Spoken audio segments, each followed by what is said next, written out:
j'écoutais Krishnamurti un petit peu là récemment Uh-huh. et j'ai vu qu'il y avait beaucoup de liens quand même avec ce que tu exprimais dans le fond. Si on écoute vraiment le fond de ce que tu dis et de ce qu'il dit, il y a beaucoup de connexions. Ah ouais. Euh, Forcément, parce que c'est la description du réel, hein, des aspects réels. Mhm. Et, donc je l'écoutais parler d'identité et il amenait le fait que l'homme aujourd'hui, il s'identifie à sa mémoire. Il est identifié à sa mémoire, il agit à travers sa mémoire. Tout ce qu'il a fait dans son passé, ça fait partie de lui. Toutes ses expériences, etc. Et que lorsqu'il observe la vie, quand il regarde les choses, il observe à travers cette expérience-là, à travers cette identité qui est le produit de l'autorité collective, l'identité collective, la mémoire collective, la mémoire individuelle, et que le fait que l'homme perçoit la vie à travers cette expérience et à travers cette identité qui pour lui est fictive, amène toutes les souffrances, toutes les illusions. Alors peut-être vous pourriez commenter ça et donner notre perception. Ouais, ce que Krishnamurti parlait, c'est exact, c'est limité, mais c'est exact. Tu sais, maintenant, il faut qualifier la mémoire, il faut qualifier la conscience collective. Si on ne qualifie pas la mémoire ni la conscience collective, à ce moment-là, ça ne peut pas fonctionner aussi facilement. Lorsqu'on identifie, par exemple, la conscience dans la mémoire, ou la conscience dans l'influence collective, maintenant, ce n'est pas seulement l'influence collective comme l'autorité collective. Précision de plus. Autrement dit, l'effet de l'autorité collective, ça veut dire l'effet de plusieurs personnes, une majorité de gens qui fonctionnent de façon psychologique. OK? Parce qu'il y a une conscience là-dedans. Autorité collective, par exemple, chez des gens qui sont ajustés à la réalité systémique, c'est pas la même chose. Et ça n'a pas le même effet. Ça a un effet de support et non pas un effet d'imposition. Alors, voyez-vous, là, les gens qui écoutent, par exemple, c'est pas suffisamment... qui écoutent Krishnamurti, et c'est pas suffisamment détaillé dans ce sens-là. C'est important, ces détails-là, quand même. À ce moment-là, ils peuvent interpréter ça facilement et vivre une rébellion comme un adolescent. En tant qu'adulte, ils vont vivre une rébellion, ils vont s'isoler, etc. Ça peut amener à des résultats comme ça. Krishnamurti avait une très grande conscience, mais il lui manquait certaines choses. Dans le sens que il a une vie, il a vécu pendant une vie, là, même s'il est mort à 90 ans passés, là, il est limité quand même. Il venait d'un background ésotérique, genre Blavatsky, là, puis toute la gang Le New Age. Ouais, qui ont créé le New Age en passant, oui, etc. Alors, tu sais, il était quand même influencé par ça. Malgré qu'il a transmuté cette partie-là, c'est une autre chose, voir pas mal tout, là, voir des détails comme ça. T'sais. Parce que faut en arriver à trancher entre les deux. Il faut savoir que les gens fonctionnent à partir d'une conscience psychologique, une conscience évolutive. Là, on précise un peu plus. Là. Alors, évoluer à même la conscience évolutive, et évoluer à même une conscience évolutive, c'est pas la même chose. Il faut définir qu'est-ce que c'est une conscience involutive? C'est une conscience qui est basée sur une conscience psychologique. OK? Un attachement aux formes, une conscience qui est polarisée, etc. Alors que la conscience évolutive, disons, c'est une conscience basée sur la dépolarisation. C'est une conscience basée sur la conscience du système, la gérance de soi, de son énergie, etc., etc. Voyez-vous? Alors, c'est différent comme... pour gérer son énergie, pour gérer sa vie, pour se libérer, justement, en premier lieu, de la conscience psychologique, de la conscience involutive, c'est pas une partie de plaisir. C'est pas évident. Pourquoi? Parce que c'est supporté par le collectif en général et c'est supporté par l'individu aussi qui veut se libérer de ça. Mais c'est supporté inconsciemment par ses habitudes, par ses programmes, etc. Alors, c'est pas évident, là. De là, une très grande désinformation de la part du collectif et de la part de l'individu lui-même qui se désinforme. Alors, c'est pas une sinécure. Oui, donc ça demande une expérience extensive, quand même, extrêmement développée de la mécanique du système. Et il faut que ce soit une expérience vraiment personnelle et très approfondie de la mécanique du système. Donc c'est vraiment un processus où il faut aller pas à pas, à son rythme, sans se presser. C'est ça. Voyez-vous, vous avez eu des individus, ce qu'on appelle des initiés, dont Krishnamurti faisait partie, là, Bernard de Montréal, par exemple, et d'autres, avant eux, qui ont développé une certaine conscience différente de la conscience mainstream du temps, là. Et c'est comme ça que ça fonctionne. Ça passe d'une personne à une autre, d'un groupe de personnes à un autre groupe de personnes, ou d'une personne à une autre. Dans le sens que si... sûrement que Bernard a étudié Krishnamurti, hein, qui a déjà lu Krishnamurti et d'autres auteurs aussi, ou d'autres personnes. Alors, et c'est la même chose pour moi. J'ai étudié avec Bernard. Alors, à ce moment-là, à partir de ma propre vibration, une fois éveillé, ben là, je peux élaborer. Pourquoi? Parce que j'ai une vibration particulière qui est capable d'aller chercher des détails du genre. Et j'ai une vibration, une mémoire différente de celle de Bernard. Bernard, par exemple, a été englobé pendant des années par la spiritualité, l'ésotérisme, etc. En même ce qu'il appelait sa fusion, etc. Alors, c'est la même chose pour Krishnamurti. Pendant des années, il était dans l'ésotérisme, comme ça, là, dans l'occultisme, finalement, à travers le groupe Philosophie quelque chose. Là. Alors, ça se transmet de cette façon-là. Chaque génération. C'est comme l'ADN. Chaque génération apporte à l'autre. Ça évolue. L'homme est homme parce que, justement, il y a un transfert générationnel comme ça. Et puis, on arrive à l'homme plus civilisé, etc.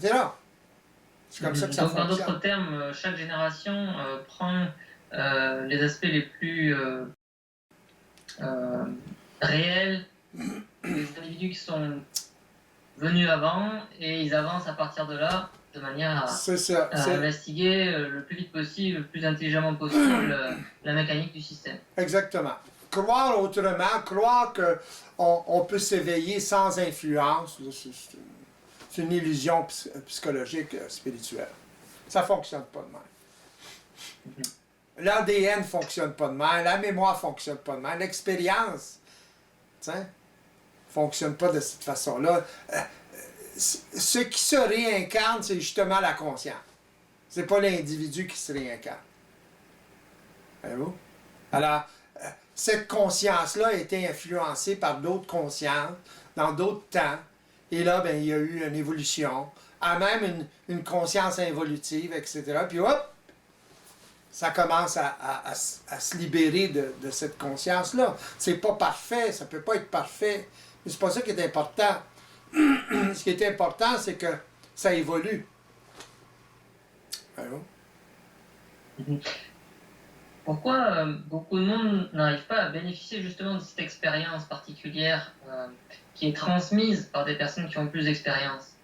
Qu'est-ce qui fait que certains individus sont prêts à bénéficier de cette expérience-là et d'autres ne le sont pas? Parce que les personnes qui sont prêtes à bénéficier de cette expérience-là sont plus évoluées. Et les personnes qui ne sont pas prêtes se croient évoluer. Voyez-vous? Ils se croient suffisamment évolués.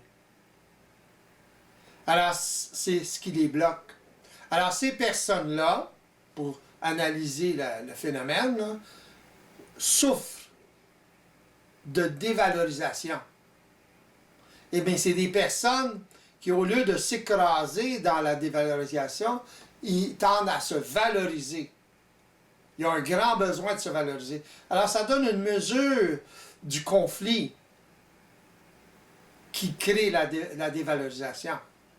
Voyez-vous?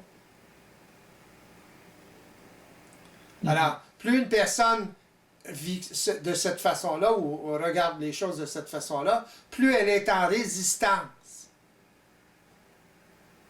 Parce qu'elle croit qu'elle, bah oui, là, ouais, je peux tout faire par moi-même.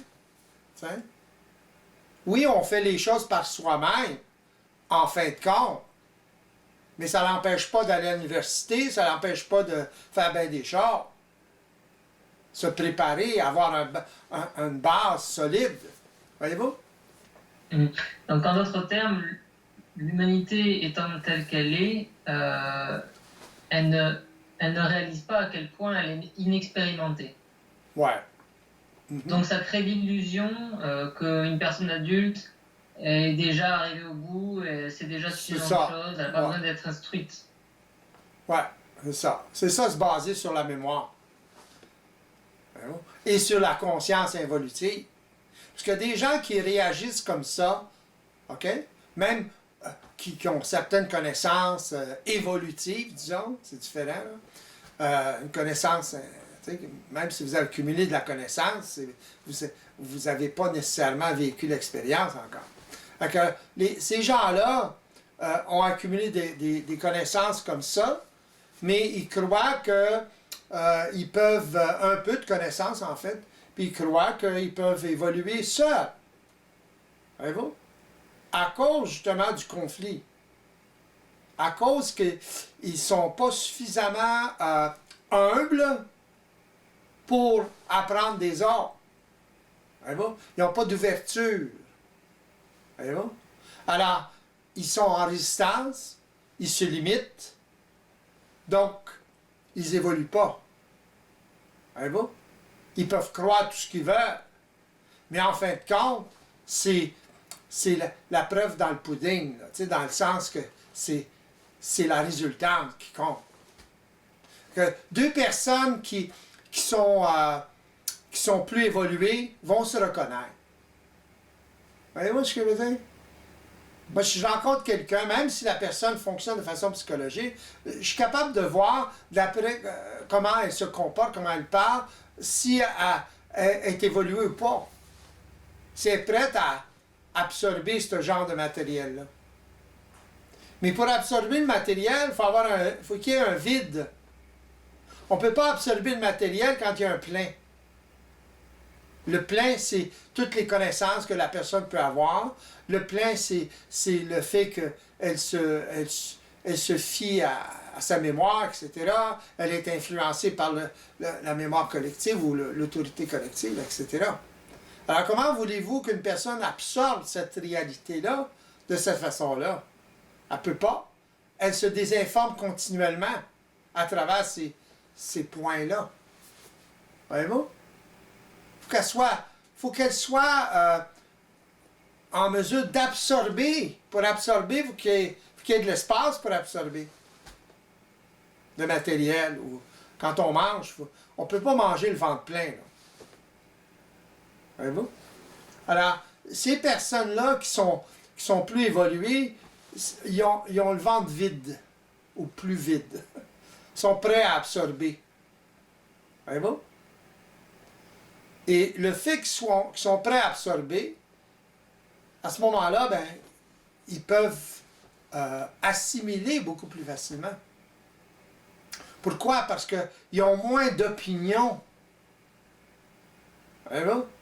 Donc, ils peuvent absorber et juger par eux-mêmes de la validité de ce que la personne dit. Voyez-vous? En vivant l'expérience. Mais les autres personnes qui ne veulent pas absorber les autres, voyez-vous, ils ne vérifient pas, justement. Ils se fient seulement à leur mémoire, se fient seulement à leur intelligence. Mais ils ne savent pas que leur intelligence est basée sur la mémoire, est basée sur l'autorité collective, sur l'influence collective, évolutive.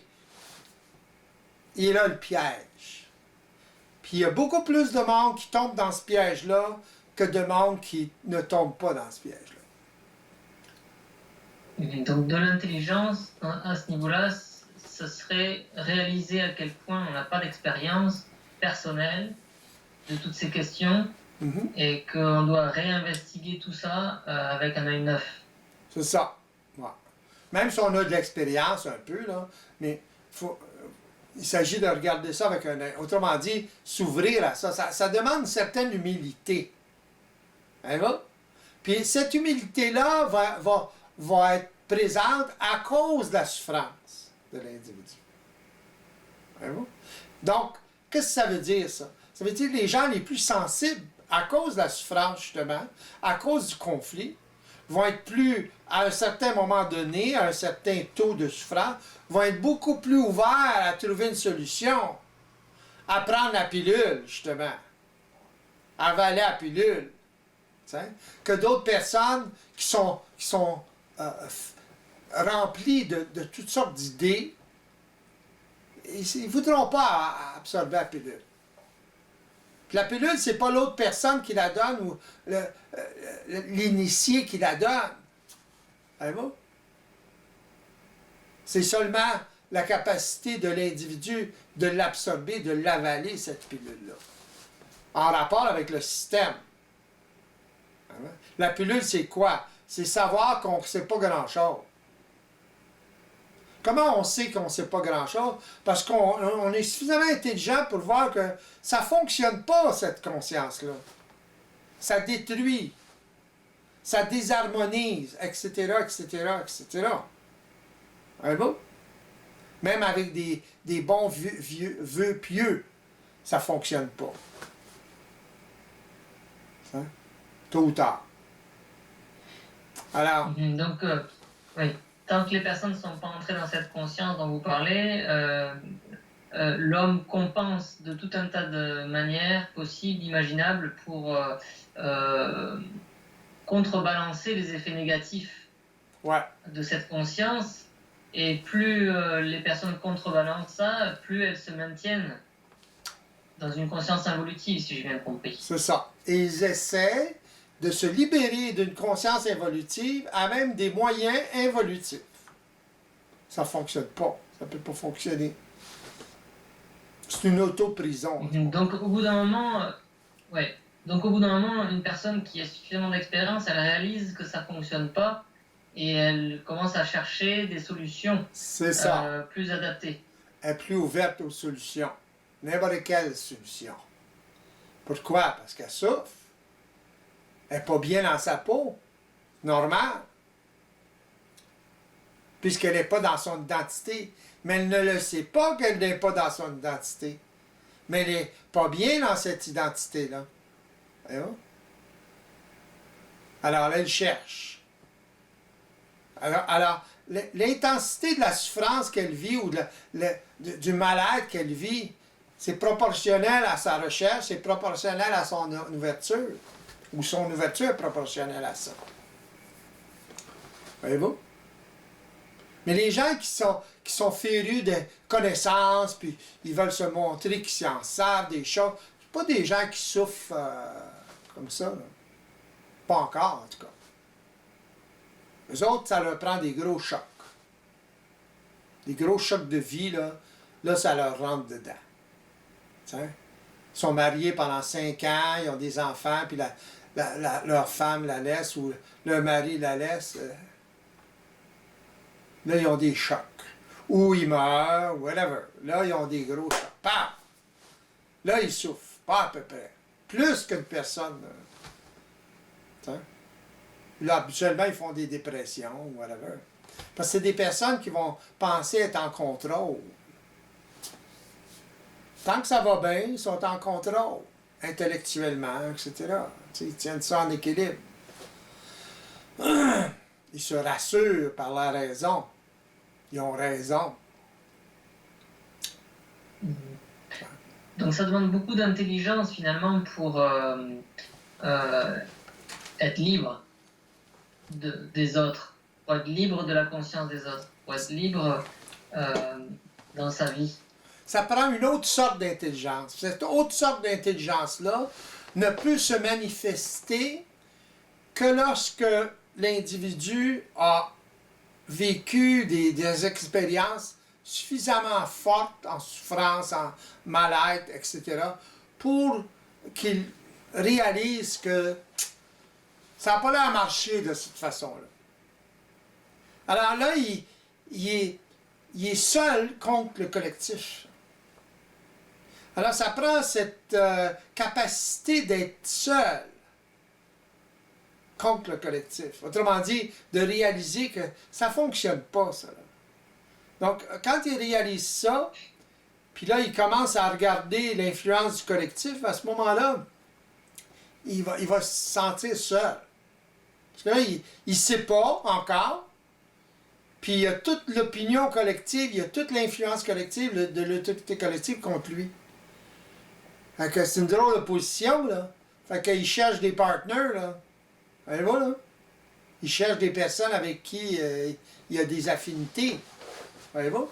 Moi, si j'entends parler quelqu'un comme ça, c'est évident pour moi. Où il se situe, etc. Que je vais y parler. T'sais? Je vais y expliquer certaines choses. S'il est ouvert, s'il est capable d'absorber, autrement dit, s'il me donne la permission de lui parler. Il faut avoir la permission. On ne peut pas parler aux gens sans avoir leur permission. Surtout des choses comme ça. Du matériel de ce genre-là. Mm-hmm. Oui, ça ne ferait que retarder l'échéance. La personne serait en résistance à une autorité extérieure, forcément. C'est ça, ouais. Elle sera en résistance parce que la vibration est totalement différente. T'sais? Une personne peut penser savoir bien des choses au niveau, par exemple, du supramental ou de la réalité évolutive, si vous voulez, c'est systémique, mais pas être capable d'écouter quelqu'un ou d'absorber quelqu'un qui a l'expérience de cette réalité-là. Pourquoi? Parce que la personne est encore prisonnière de sa mémoire, c'est sa conscience involutive. Elle n'est même pas capable de reconnaître la personne. Imaginez. La vibration. Ça va vous donner une idée, là, hein? Moi, si j'entends parler ou que je lis quelqu'un où c'est ajusté ce qu'il dit en rapport avec cette réalité-là, je vais lui dire bravo, c'est ça. C'est exactement ça. That's it. Je me battrai pas contre. Donc c'est pas une question d'opinion, c'est une question de capacité de vérification dans l'expérience de comment le système fonctionne. C'est ça. Ça se voit. Une personne qui est éveillée, c'est facile pour elle de voir si une personne elle a cette expérience-là, ou elle commence à vivre cette expérience-là, c'est évident. Seulement de la façon dont elle va parler ou écrire. On ne peut pas se cacher. Il n'y a personne qui peut se cacher. Lorsqu'une personne est éveillée, elle voit tout. Si elle ne le voit pas parfaitement, elle va savoir qu'il y a quelque chose. Puis elle va poser des questions, puis elle va le savoir. Elle va le vérifier. Elle ne devine pas. Donc finalement, dans son expérience, elle est capable de sentir, de percevoir la réalité. Ouais. Donc, qui est dégagée. Vibratoire. C'est ça, la réalité vibratoire qu'une personne peut dégager, peut parler, etc. Autrement dit, la personne parle son expérience, finalement. Donc, elle ne peut pas se cacher. T'sais? C'est tellement évident, là. T'sais? Personne qui est polarisée dans son mental, elle va parler de façon polarisée. Comment qu'elle essaie de ne pas parler de façon polarisée, elle va finir par parler. T'sais? À tour de bras, en plus. Elle cherche à être en vibration un petit peu, là, puis là, tout sort. Le naturel revient au galop. Pour revenir peut-être sur la question de l'identité, oui. Vous avez déjà parlé du fait que depuis le tout petit âge, les individus sont imprégnés de l'autorité collective à travers le rejet, à travers l'imposition de la collectivité sur l'individu. Est-ce que ce serait à ce moment-là que l'individu, de l'enfant, commence à perdre de son individualité, justement? Oui, il commence Est-ce que c'est à ce moment-là, au niveau des premiers rejets, justement? Oui, exactement, parce que l'enfant, à ce moment-là, accepte l'influence collective. Il n'en a pas conscience, mais il l'accepte. Pourquoi il l'accepte? Parce qu'il a peur du rejet, il a peur de l'abandon des parents. Se chicaner, l'autorité trop grande, etc. Alors, il a peur. Il perd son identité, ou il commence à vivre une autre sorte d'identité à partir de ce moment-là. Ça, c'est régulier, là. Les parents ne changent pas, eux. Alors, l'enfant, il finit par comme s'oublier. Puis il s'oublie toute sa vie comme ça. Il troque son individualité contre la sécurité. Ouais.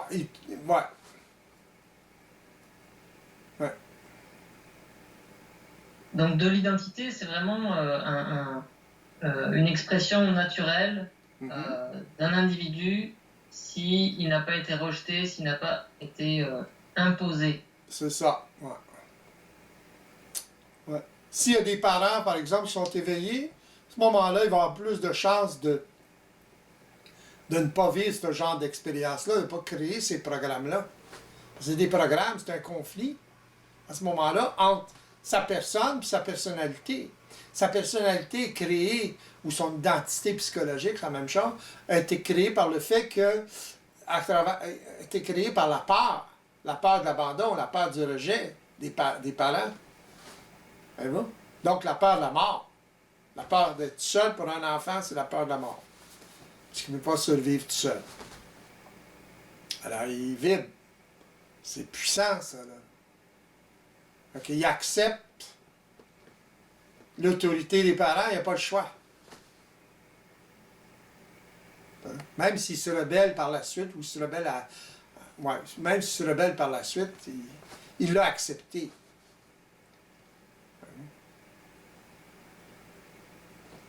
Alors, il est pris avec ensuite. Parce que les parents continuent à vivre la même chose, les mêmes expériences, font vivre les mêmes expériences à l'enfant. C'est comme ça que se transfère une conscience. C'est ça, c'est comme ça que la conscience involutive se réincarne dans l'enfant. Ou s'incarne dans l'enfant, plutôt. Il y a des gens qui croient à la réincarnation dans le sens de la personnalité. Ouais. pas la personnalité qui se réincarne. C'est la conscience, c'est une conscience. C'est pas. Tu sais, à chaque génération, l'ADN évolue. C'est l'ADN qui s'incarne, qui se réincarne. Pourquoi? Pourquoi pas l'immortalité? Puis là, c'est une forme d'immortalité, en fait, mais qui exclut la personnalité, qui inclut la personne. Mais la personne, à ce moment-là, elle peut voir les choses d'une façon impersonnelle. Ça a l'air paradoxal, là. Mais plus un individu est dans sa personne, plus il peut être impersonnel. Autrement dit, plus il a conscience de son environnement, etc., plus il s'ajuste à la réalité de son environnement, etc. Voyez-vous? Donc, moins il est prisonnier d'une personnalité quelconque. Il peut la changer comme il veut. Tandis qu'une personne qui est pas éveillée, elle ne peut pas changer ça. Elle est toujours sous l'emprise du collectif. Elle réagit face au collectif. Elle est vue par le collectif. Elle se sent épiée, observée par le collectif tout le temps. Voyez-vous? Elle va se sentir coupable, etc. Elle agit en fonction de qu'est-ce que les autres vont dire, etc. Voyez-vous? Donc, tant qu'une personne dans ce développement n'est pas capable de percevoir par lui-même en temps réel comment il se fait piéger dans tout ça, il ne peut pas s'en sortir. C'est vraiment la perception directe qui lui permet de se désengager. Ça se fait tout seul. C'est ça. C'est pour ça qu'il a besoin de savoir comment ça fonctionne. Sans ça, s'il ne sait pas comment ça fonctionne, le système, à ce moment-là, comment voulez-vous qu'il observe ça? Les pièges. Comment voulez-vous qu'il observe qu'il vit une résistance inconsciente? Il n'est pas conscient qu'il est en résistance. Il veut évoluer, lui. Hein? Mais il n'est pas prêt à évoluer. Vouloir évoluer, hein? Pouvoir se libérer de sa souffrance, ça, s'il y a une volonté à évoluer à ce moment-là. Mais elle n'est pas consciente. Voyez-vous ce que je veux dire? C'est pas d'évoluer, c'est de se libérer. Pas pareil. Mais forcément, la personne ne sait pas ce que ça veut dire, évoluer. C'est ça, qui l'amène à évoluer. Voyez-vous? Pas pareil. Là, c'est réel. Une personne qui veut évoluer, là, seulement pour évoluer, pas cher. Il n'y a pas d'ouverture. Donc finalement, les personnes n'ayant pas l'expérience ne savent pas ce que ça signifie évoluer et ne savent pas ce que ça implique. Exact. Ouais. C'est pour ça que c'est si difficile. C'est occulte, c'est occulté. C'est pour ça que c'est si difficile d'en sortir seul. C'est trop occulte. Faut bénéficier de l'expérience d'un autre qui s'est libéré partiellement ou pour continuer cette libération-là. C'est une nouvelle conscience. T'sais? Chaque initié amène, fait évoluer cette conscience-là. Krishnamurti a fait évoluer cette conscience-là. Bernard a fait évoluer cette conscience-là. Je fais évoluer cette conscience-là. Ça continue. Ah, bah,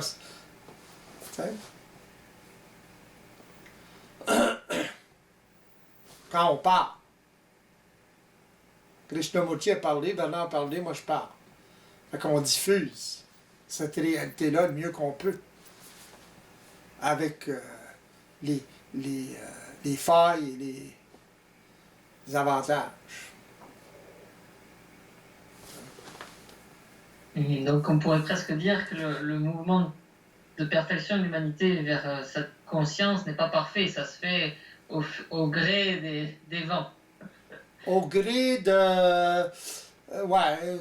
pas au gré des vents, là, mais au gré de chaque individu qui est en mesure d'absorber l'expérience d'un autre, puis sa propre expérience par la suite. Il faut commencer par se libérer pour bénéficier de notre propre expérience. Essayer de bénéficier de notre propre expérience quand on est encore dans une conscience évolutive, ça ne vaut pas grand-chose. Là, ça met une couche de plus, ça occultise encore plus, puis ça désinforme encore plus. C'est ça le problème. Là, tout le monde utilise le terme supramental, etc. C'est récupéré à l'os par toutes sortes de personnes spirituelles, psychologiques, name it. C'est la spiritualisation du supramental.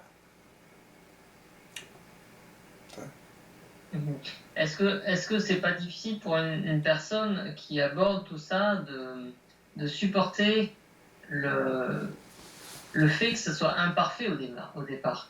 C'est très difficile de supporter le fait que quand on commence dans un processus aussi important, il n'y a pas de résultat immédiat, ça prend beaucoup de temps avant que ça commence à avoir un impact réel dans la vie de tous les jours. Mais le temps est déterminé par la résistance. Le temps n'est pas déterminé par cette réalité-là. Voyez-vous? C'est déterminé par la résistance de l'individu.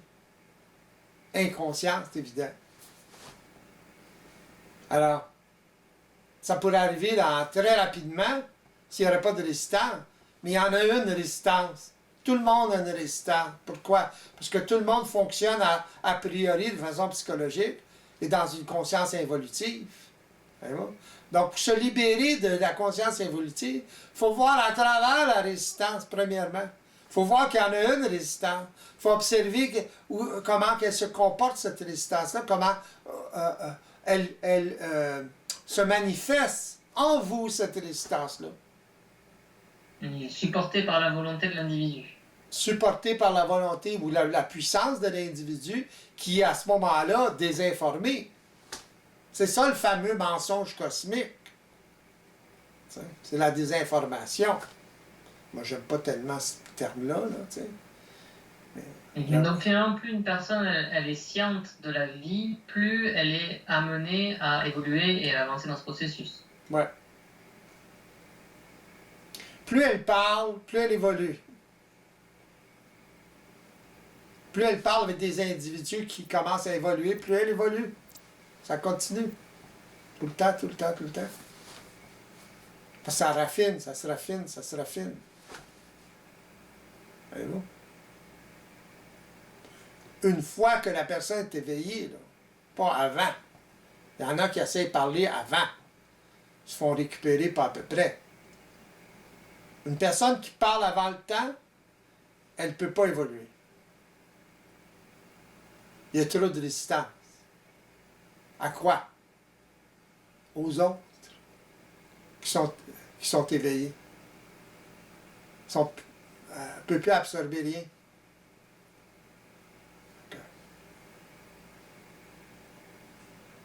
C'est que les personnes ont une idée de ce que c'est que l'éveil, finalement. Ils ont une préconception de l'éveil. Donc ça crée forcément une résistance, puisque on a une idée préconçue, on veut aller dans une direction particulière qui nous sécurise, qui nous donne envie d'aller dans une direction spécifique. Ils pensent que... Forcément, on se désinforme, puisqu'on n'a pas encore l'expérience. Ils pensent que c'est comme... En fait, les gens pensent que c'est comme une expérience de sommeil et d'éveil. Tu sais, quand vous dormez, vous êtes éveillé. Ah bon. Ça prend un bout de temps avant d'être complètement éveillé, là. C'est ça que les gens ne réalisent pas. Mais ils pensent que, OK, on sommeille, on s'éveille. On sommeille, on s'éveille. Ça se fait d'un coup. Mais même le sommeil réel, le sommeil, ce qu'on appelle le sommeil, là, quand on s'éveille, justement, on n'est pas... ça prend au moins 10-15 minutes avant de... Il faut commencer à agir, puis parler, whatever, avant que, on soit complètement éveillé, manger, etc. Alors même là, ça prend un certain temps. Mais les gens, il croit que l'éveil, c'est « Ah, j'ai compris ça, donc je suis éveillé. » Ça se fait comme ça. Je suis éveillé, moi. Voyez-vous? Leur vie peut être tout à l'envers, ils se comportent tout croche, pas grave. On ne se fie pas à ça. On se fie à ce qui se passe dans notre tête. C'est justement le contraire. Il ne faut pas se fier à ce qui se passe dans notre tête, il faut se fier à ce qui se passe en dehors. Il faut vérifier. Quand on parle, quand on agit, etc. Comment on réagit, etc. Il faut être notre propre autocritique à ce moment-là. Voyez-vous? C'est ça, être éveillé.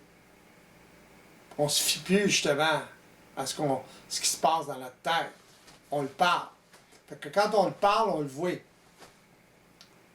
Quand on l'agit, on le voit.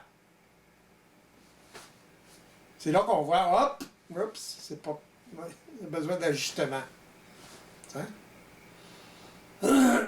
On ne se fie plus au virtuel, on se fie au réel, en temps réel. Grosse différence. Donc on se base sur les faits. Ouais. Uniquement. Ouais. On a la capacité d'absorber ou de discerner les faits. Plus on agit de cette façon-là, plus on fonctionne de cette façon-là, plus on développe notre discernement. Parce que si on se trompe, par exemple, bon ben, on va avoir le feedback éventuellement, puis là, on va se réaliser notre discernement n'était pas parfait. Là. C'est à travers l'erreur qu'on apprend. Toujours.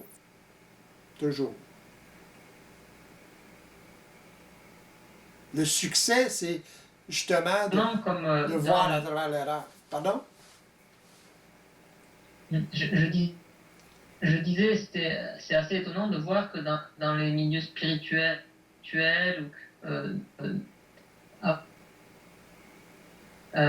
comme si le positif était toujours mis en avant. Ça devait être toujours un mouvement d'évolution, d'être parfait, d'être agréable, joyeux, etc. Mais pas beaucoup, effectivement, le cursus sur on apprend à travers nos erreurs. Ouais. On apprend à travers, autrement dit, on apprend à travers le négatif, pas le positif. Parce que l'erreur est perçue de façon négative. Mais rendu à ce point-là, quand on s'éveille, c'est plus négatif, on regarde plus ça de façon négative. Quand on fonctionne de façon psychologique, évolutive, oui. C'est ce qui nous empêche d'évoluer. Allô? Donc finalement, c'est des réajustements assez mineurs, mais qui changent tout. Ouais. C'est des perceptions qui réajustent un petit peu à certains endroits, et le cumul amène à une compréhension réelle du système. C'est ça. C'est comme une fusée que vous envoyez, là. Quand il va envoyer une fusée ou un satellite, là, ça s'en va, puis là, s'il voit que la trajectoire n'est pas parfaite, hop, il change la trajectoire, ils font... il envoie un petit jet de fusée, un petit jet de côté, puis là, ben, il rectifie la trajectoire. Puis là, ça s'en va dans la bonne direction. Oups, s'il voit que, il y a des éléments qui sont arrivés, puis là, ben... là, il corrige encore pour arriver à une précision. Mais c'est jamais à partir d'ici, là, puis ça va direct. Hein? Ou si c'est l'ordinateur dans la fusée, il va auto-corriger tout le temps. C'est comme ça qu'on tient la barre. Hein? Mais pour tenir la barre d'un navire, justement, puis aller dans la direction qu'on veut, il faut toujours corriger, parce qu'il y a les vents, il y a ci, il y a ça, il y a le courant, etc. Voyez-vous? Alors c'est l'homme, à travers son discernement, qui corrige la barre, puis il s'en va où ce qu'il veut. Voyez-vous? Il précise. Chaque fois que la barre il y a un coup de vent, ben là, vous appelez ça une erreur. Mais dans le fond, c'est une occasion de corriger le tir. Réarranger les voiles. Le vent tourne, oups, on bouge les voiles. Voilà. C'est comme ça qu'on évolue. C'est comme ça que ça avance.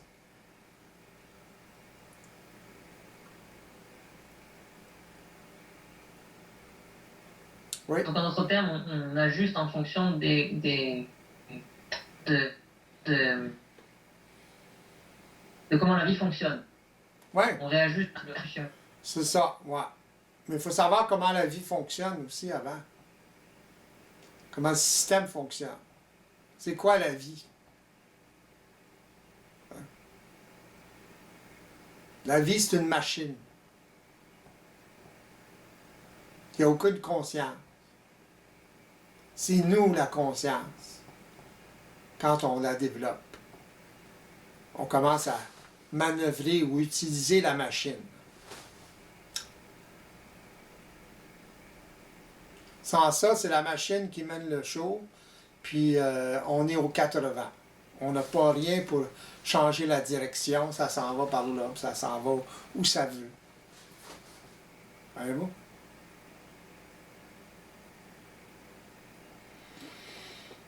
Donc finalement, si on est dans une société si perturbée, qui ne sait pas où elle va, réellement, c'est parce que jamais dans l'histoire de l'humanité, il y a eu suffisamment de monde conscient de ça, conscient du fait qu'elle est une machine, qu'elle ait la conscience de la machine et qu'elle doit s'ajuster pour que la collectivité aille dans la bonne direction. Laissez faire la collectivité, que l'individu ait la paix, aille dans la bonne direction. Parce que la société, elle est composée d'individus. C'est l'individu qui a besoin de s'ajuster. Quand on pense trop au collectif, là, parce qu'on est sous l'influence de la conscience collective. Lorsqu'on s'éveille, on ne pense pas au collectif. On ne regarde pas ça au niveau du collectif, on regarde ça au niveau de l'individu. C'est l'individu qui fait toute la différence. Hein? Fait qu'à ce moment-là, on parle pour justement permettre l'éveil de d'autres individus. Là, on est moins tout seul. On n'a pas le choix. Voyez-vous? Fait qu'à ce moment-là, on peut parler, compter créativement sur d'autres individus, etc. C'est le même que ça marche. On crée notre propre petit monde qui va devenir un grand monde. Voyez-vous? Plein d'individus qui sont plus éveillés. Mais ça prend de l'expérience. Ça va prendre l'expérience de ces individus-là, ces premiers individus-là, l'échange entre eux, etc., l'harmonie qu'ils peuvent créer à cause qu'ils sont plus éveillés, etc. Puis ça va prendre, ça ne sera pas parfait. Autrement dit, il va falloir qu'ils s'ajustent, puis qu'ils s'ajustent, puis qu'ils s'ajustent. Puis c'est en s'ajustant dans des échanges de toutes sortes créatifs, etc., dans la vie de tous les jours, dans le couple, dans ci, dans ça, dans tout, finalement, qui va faire que ça va évoluer, qui va faire qu'ils vont avoir de plus en plus d'influence. De plus en plus d'expérience, donc de plus en plus d'influence. Ils vont s'organiser pour avoir de l'influence. Parce que pourquoi? Parce qu'ils vont souffrir de l'influence collective, évolutive extérieure, individuellement et collectivement. Voyez-vous? Pas le choix, hein? Tout seul. Donc on pourrait dire... Pas facile, là. Oui. T'es dans une mer évolutive. Donc, si tu constitues ta propre petite civilisation ou propre petite micro-société, ben à ce moment-là, t'es plus... tu sais, puis tu vis de l'expérience dans ça pour t'ajuster à tout ça. Ben là, tu crées des buffers pour avoir la paix. pour devenir autonome par rapport à cette collectivité-là. À tous les niveaux. Quoi Donc qu'il se l'éveil n'est passe pas là. un choix. Pardon? Donc finalement, l'éveil, c'est pas un choix, c'est une nécessité de vie. Ouais, c'est pas un choix, c'est une nécessité de vie. Ouais, exactement. Ouais.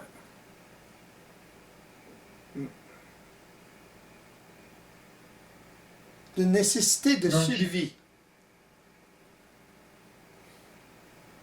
On survit.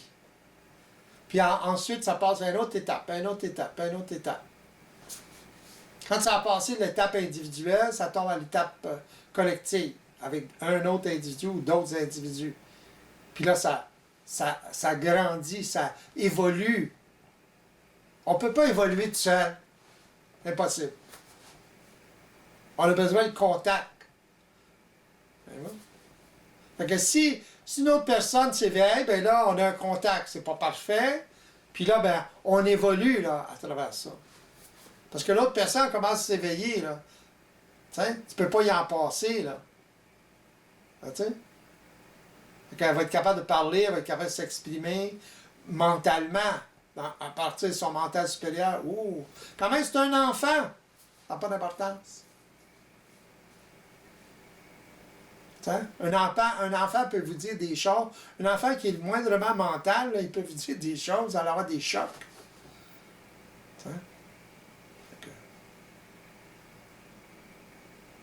C'est ça la beauté de l'affaire. C'est ça qui est intéressant. Parce que c'est une expérience différente. Ce qui est intéressant là-dedans, c'est de voir qu'est-ce que ça va faire. Qu'est-ce que ça fait, ça? Qu'est-ce que ça peut faire? T'sais? Donc c'est un mouvement inédit. Ouais, totalement. C'est le vide total. C'est intéressant. Pour savoir c'est quoi qu'il y a dans. Fait que c'est quoi en fait? C'est que vous sortez de votre plan de vie et vous créez votre futur. Sans ça, au niveau évolutif, vous êtes assujetti à un plan de vie qui vous emprisonne à travers la programmation, une programmation que vous ne connaissez pas. Alors à ce moment-là, vous avez un futur prédéterminé. Tandis que l'homme nouveau, il se libère de son plan de vie, donc il crée son propre futur. Il ne connaît pas comme tel, mais il en a une petite idée. Hein? Mais tout ce qui lui importe, lui, c'est de ne pas être assujetti à un plan de vie qui n'est pas le sien. Et de créer sa propre destinée, tout simplement.